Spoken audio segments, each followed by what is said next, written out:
All right, everybody, we are live here. Raw Takes Live with Andrew Hody. Hope you're having a fantastic morning with us here.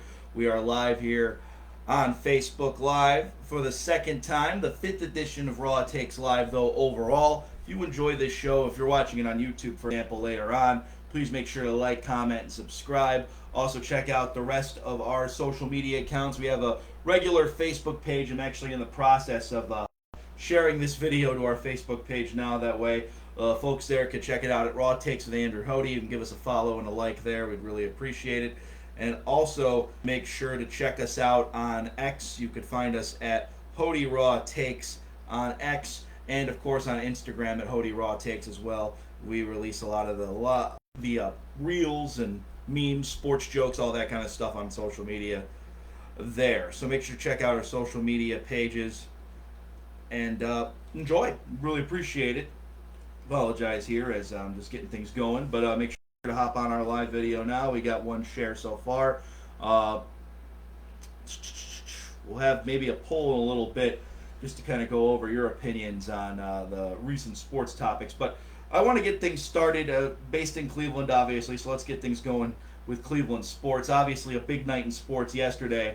The Guardians getting a 9-5 win, and NFL preseason kicking off with the Browns getting a 30-10 win over the Panthers. So, big wins for the Guardians. Obviously, I think the big headline that everyone's talking about is Shedeur Sanders performing well in a preseason game.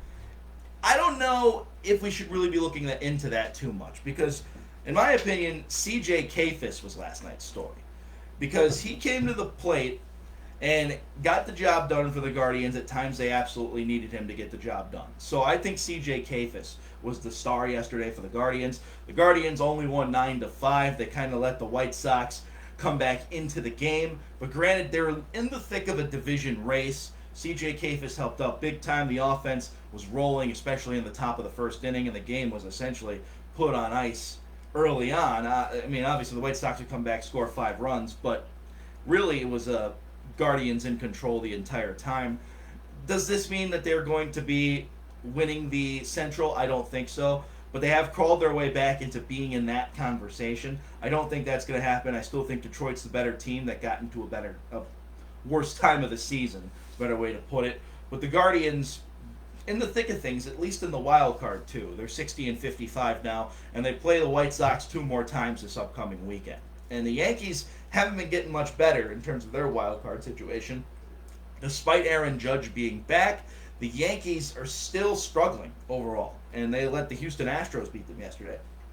So to me, I still think the wild card is wide open. I think it's still possible the Yankees could miss the playoffs. I actually predicted the Yankees would miss the playoffs, and the Guardians maybe find a way to sneak themselves in. I don't think that's going to happen. I still think that the Yankees, I think I'm going to be wrong about that prediction. I think they're going to get better with Aaron Judge back in the lineup, and that's going to help them significantly offensively in due time.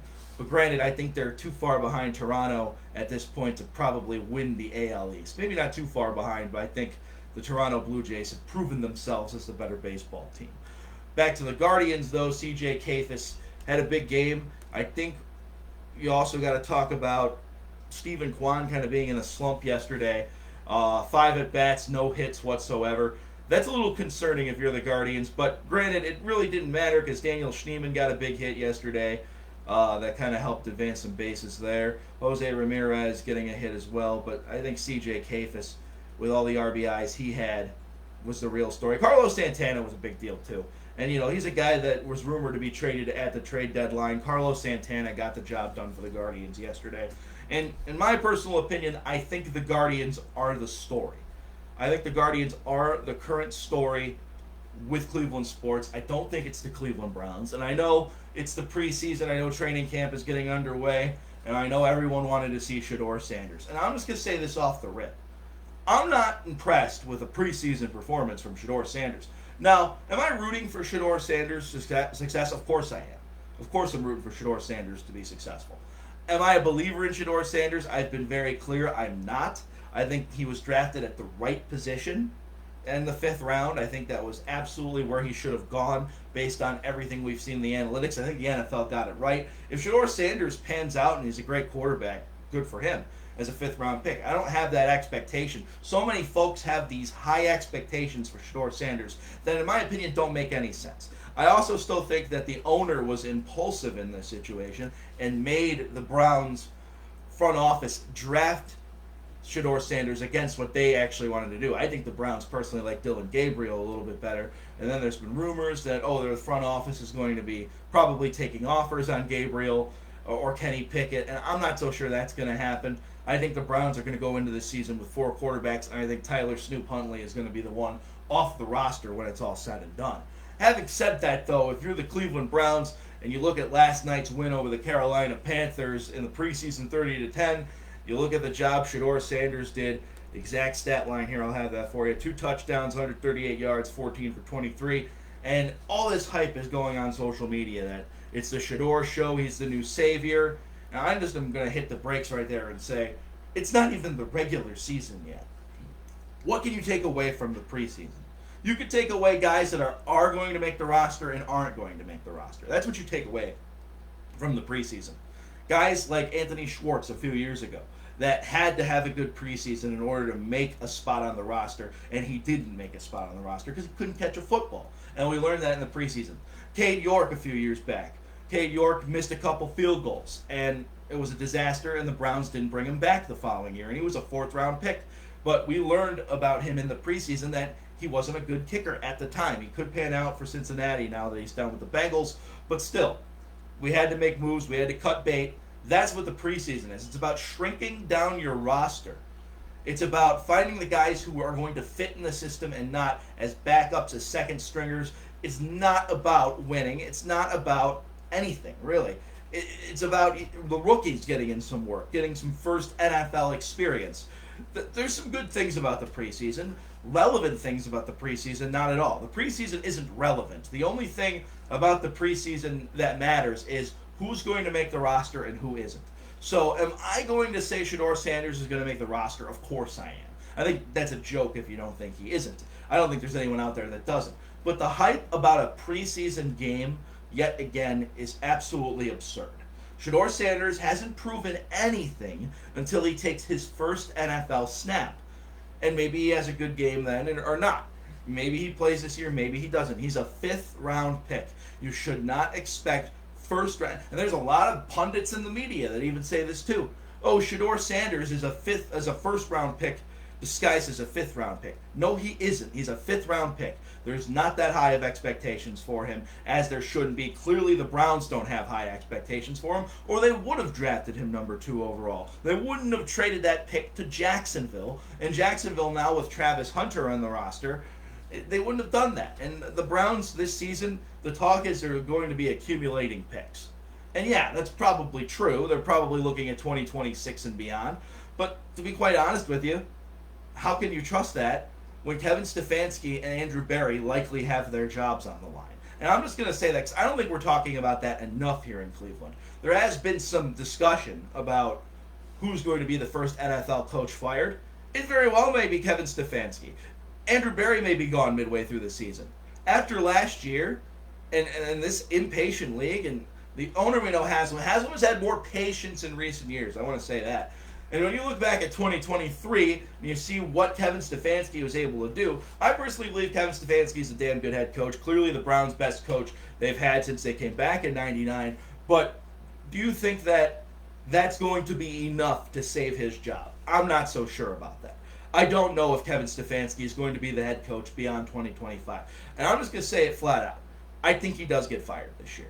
I hope he doesn't, to be quite honest with you, because I like Kevin personally, and I see him going to another organization and doing a great job there, and Browns fans saying years later, why did we let that guy go? I really see that. It's like Baker Mayfield. Why did we let that guy go? I'm even saying that because I was in on the Deshaun Watson trade. I know I'm eating my words about it now. I'll admit that completely. But still, that's what we're going to be saying years down the line as we let that guy go after all he did for us, even if we don't make the playoffs this year, which we're not going to make the playoffs this year.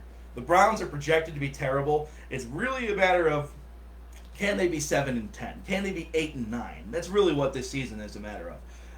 And do they really want to be?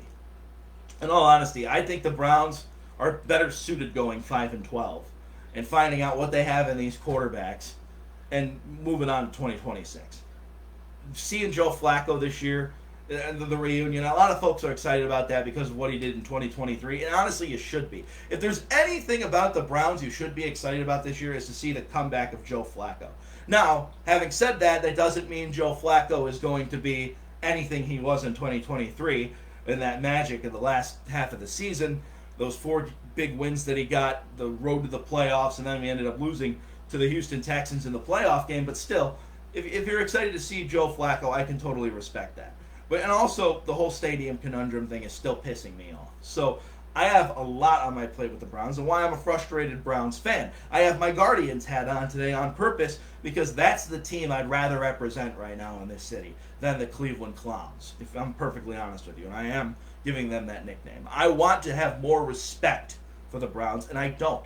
So I've been nothing but disrespectful about them this offseason. Am I hopeful for them in terms of the team? Of course.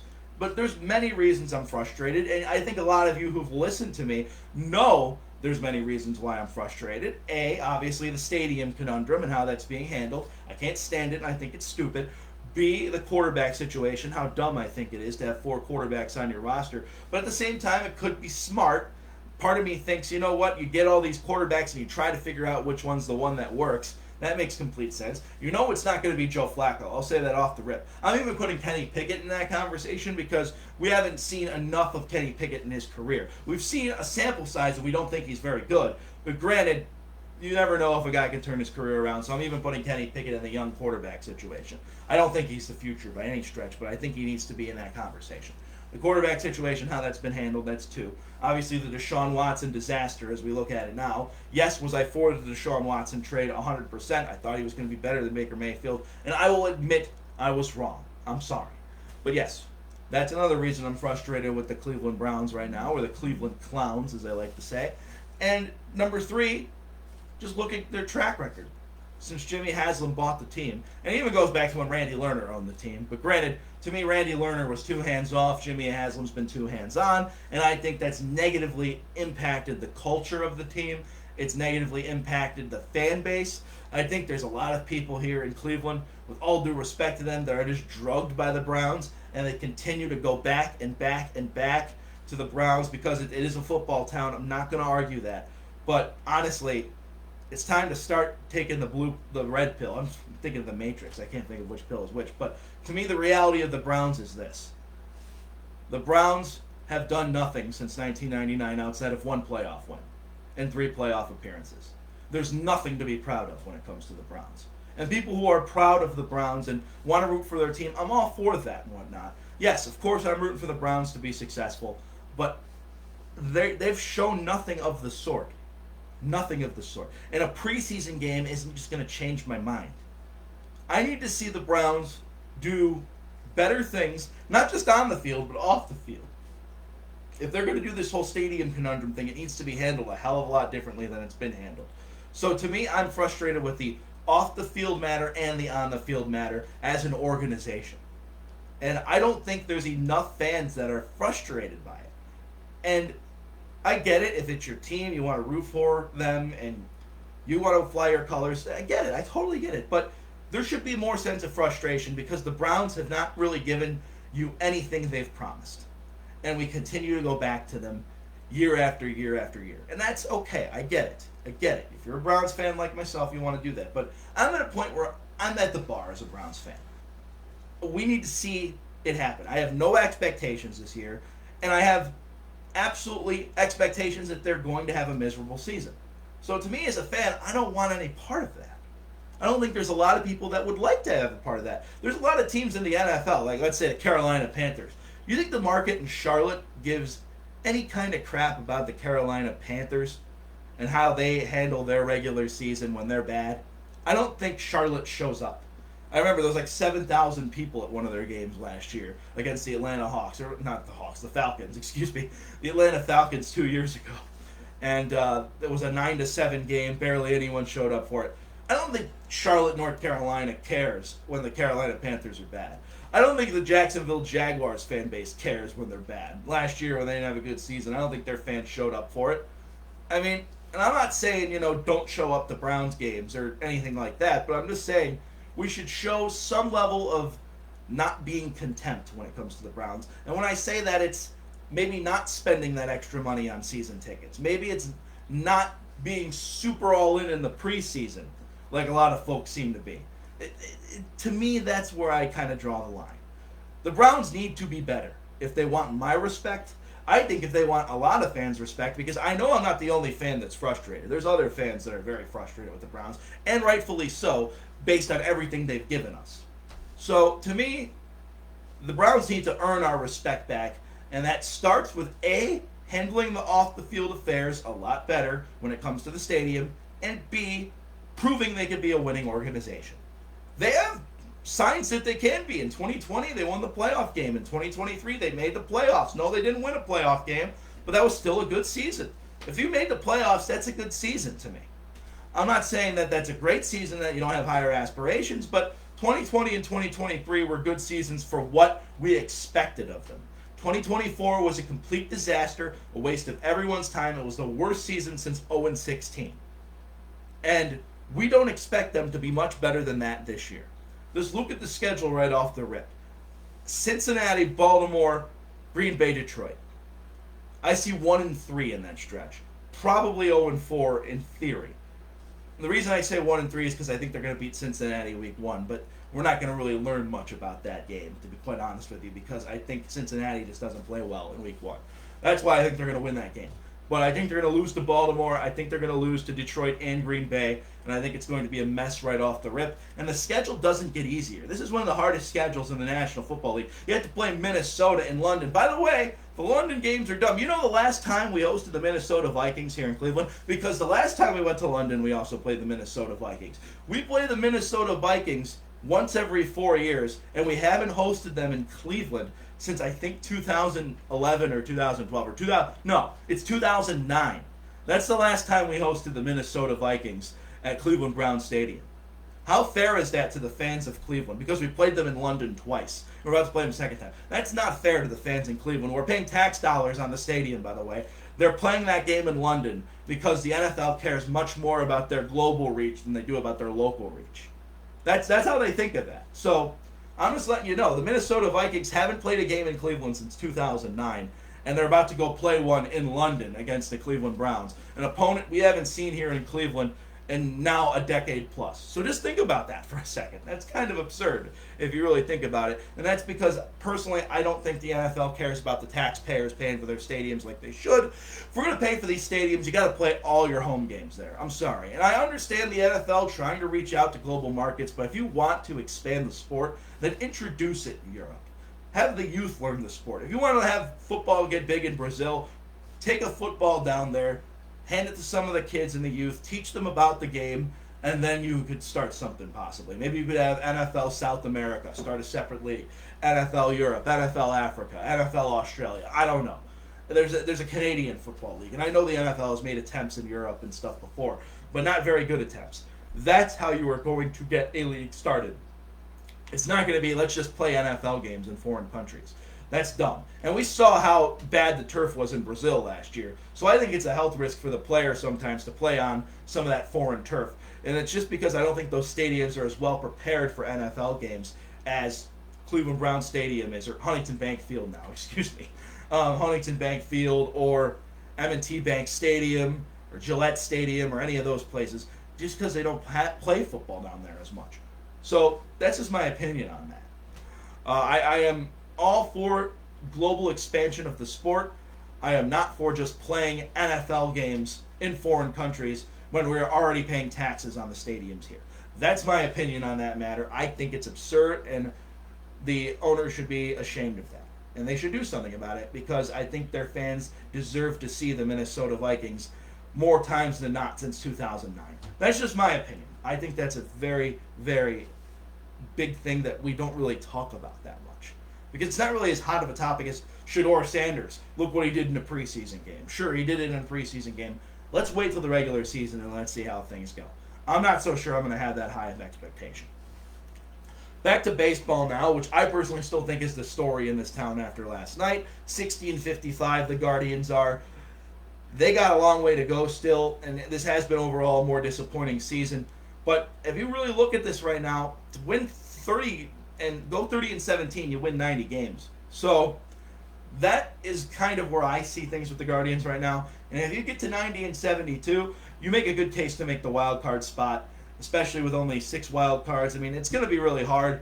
I like the moves the Kansas City Royals made at the deadline, but those certainly haven't panned out yet.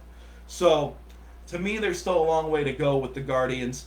I really like what they're doing offensively as of late, but this is also easier opponents. And the schedule only gets easier for the Guardians. And we got to give props to Gavin Williams this week. I didn't even mention him yet. Gavin Williams against the Mets the other day, almost throwing a no-hitter. Juan Soto broke it, but you take the sweep over the Mets, get the 4-1 victory.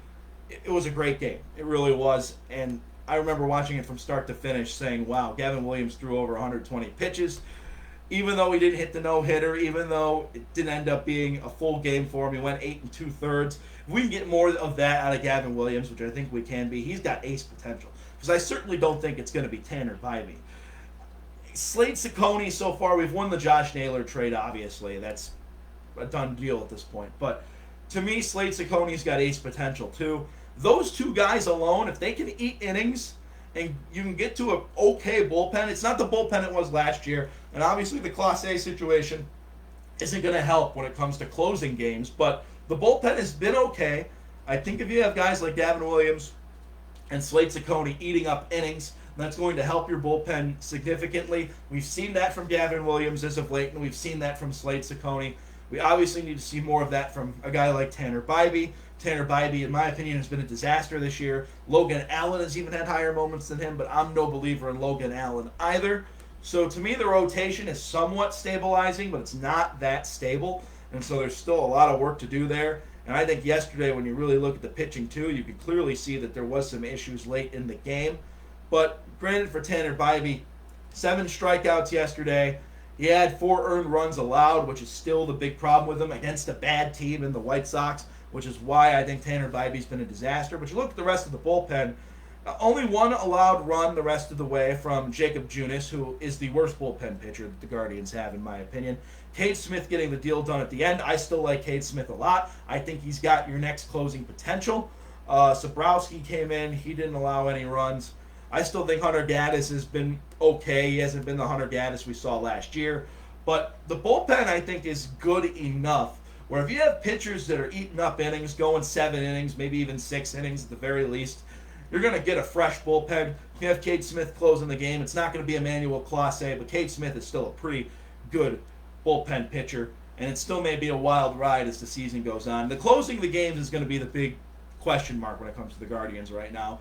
It is an easier schedule, and all you have to do is make the dance. We see that year after year, and you never know what could happen. I think it's going to be really tough for anybody to really beat the LA Dodgers or the Philadelphia Phillies, or even, the Milwaukee Brewers, to me, they're not that serious. We've seen them in years past, and we know once they get to the playoffs, they've folded, and they don't overspend on the roster. They went and got Andrew Vaughn from the Chicago White Sox. That's one of their big midseason moves, and even though he was hitting 189 with Chicago, he's hitting like 377 now with Milwaukee, so he just probably didn't want to be with the White Sox. And who wants to be with the White Sox based on their recent history? But still, that's my opinion on that. But you look at these standings right now, you're 6 games behind the Tigers. In theory, you could find yourself back in this division race. It's going to be really hard. To me, when you're already behind 15 games, but seeing how bad the Tigers were in that recent stretch, you could catch back up and figure things out. But still, to me, the Guardians right now, the real focus is trying to make the wild card spot. I don't think they're going to overtake the Tigers and win the Central. I think the Tigers are going to find themselves again, and they're going to be smooth sailing. They've kind of already started to do that. A.J. Hinch is, I think, the better manager, and I think we all know that, and I think that's why the Tigers win the division.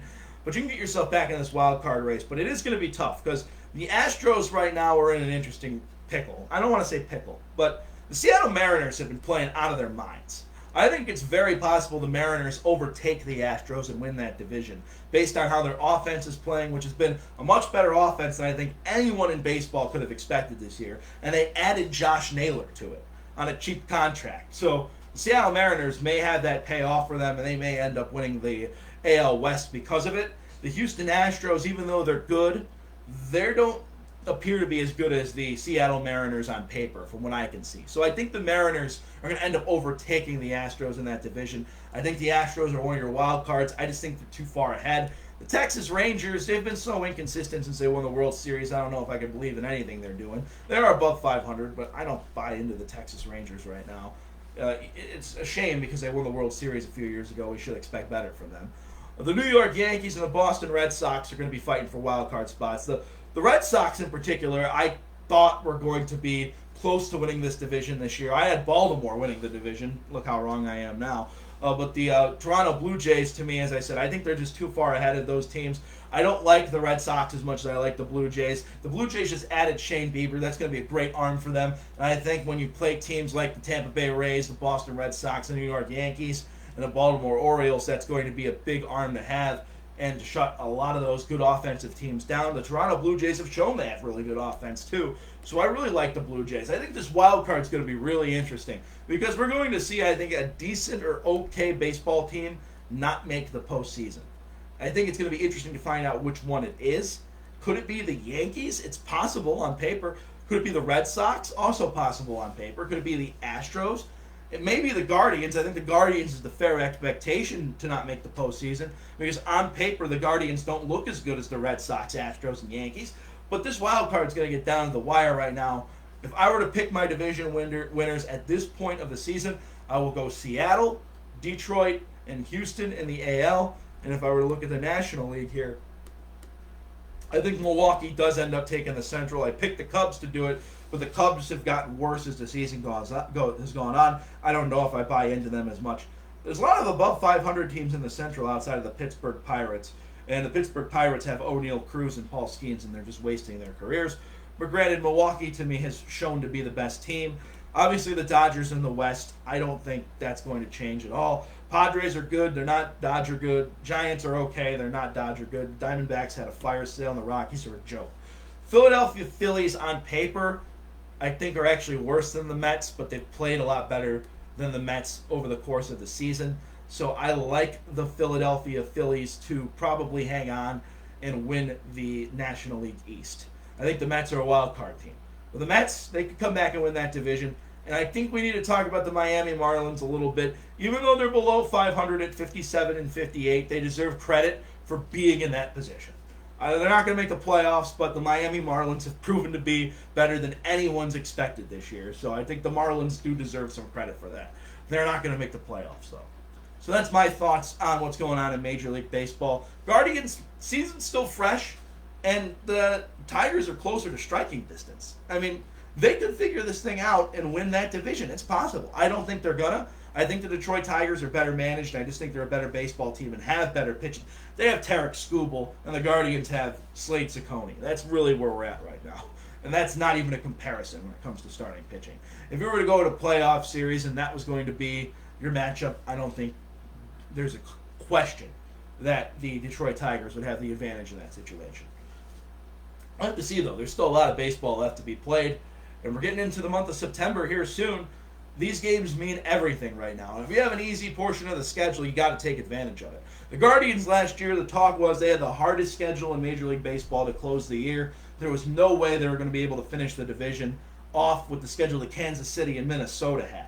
Well, Minnesota went on, the Twins, and they had a fire sale this year. They're a joke right now. The Twins don't get any credit for anything. But last year, the Twins were supposed to have this easy schedule, and they collapsed, went 82-80, had an awful second half of the season, and had an awful month of September. They let the Detroit Tigers catch up to them, and the Tigers made the playoffs over them. And the Kansas City Royals, they had an easy part of the season as well towards the end of the year, but they didn't catch up to the Guardians. The Guardians still won the division because the Guardians ended up being just good enough to win the division regardless, with a second half struggle at the end of the season. And the other thing, too, we got to talk about with the Guardians is I think since 2017, this is the first time they had split a series with the Yankees and won a season series against the Houston Astros.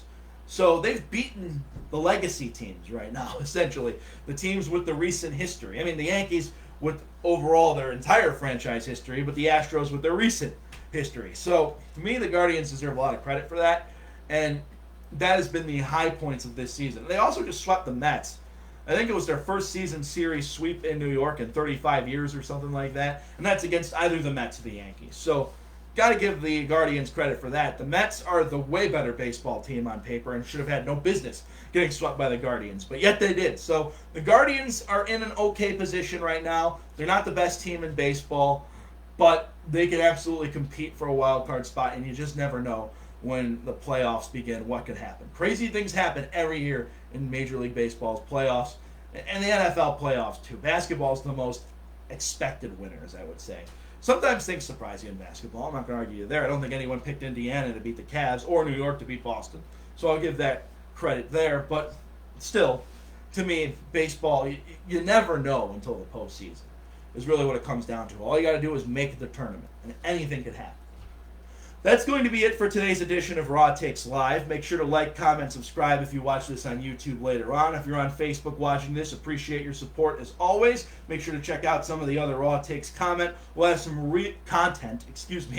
We're going to have some reels on this video later on, so make sure to check some of those out. We're going to have the next live edition of Raw Takes take place next Saturday, 10 a.m. Make sure you put that on the schedule. 10 a.m. next Saturday, we're going to be giving you all the raw takes in sports, going over some more of the NFL preseason. We have a lot of NFL preseason games that have been played, but not enough of a chunk that we can really analyze too much yet. And as I mentioned before, I don't really take too much away from NFL preseason outside of who's going to make the team and who isn't. I think the only thing the preseason really matters for is the younger players. But that's going to be it for me today. Hope you have a wonderful week, and we'll be back with you next Saturday, 10 a.m. right here on Facebook Live. Raw Takes Live with Andrew Hody. Make sure to check out more of our content. Have a great day, everybody, and thank you if you were able to watch it live.